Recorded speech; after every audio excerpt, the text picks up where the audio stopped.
Mzansi fashion scenes. Let's see who stole the scenes, where and how.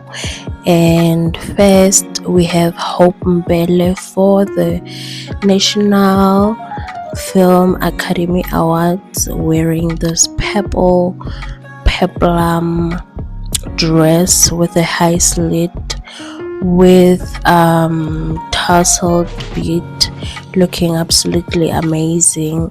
And she accessorized with heavily beaded earrings and a heavily beaded necklace for this look. She says that she wore purple to pay tribute to the Women for Change South Africa, which is a movement for women and children affected by GBV. And she looked absolutely amazing. The hair was herring. She wore her natural afro out, and she looked absolutely amazing. And I would say that she stole the scene.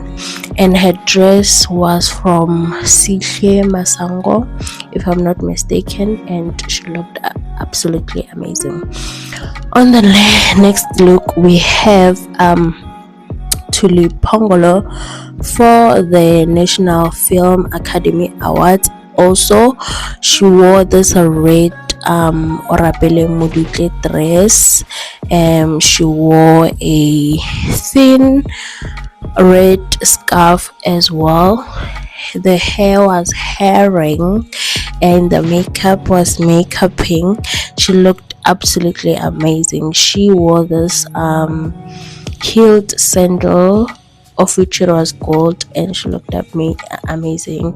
The bodice was bodicing, and I loved the ruched detailed on the skirt of the dress and the high slit. I would say that she stole the scene. On the next look, we have Tando Tabete for the screening of Love and Wine, of which it is a film that she is featured in. And she wore this simple white mini bubble bob tube white dress with some red heels with bows at the back.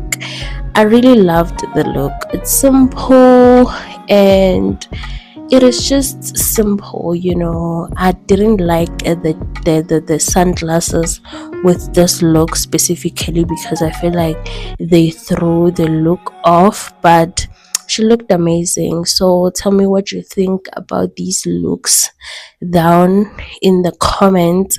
Tell me if they have stolen the scene. What would you have added on to their looks? What would you have subtracted in this case? And comment your thoughts, and I'll see you in the next video. Bye.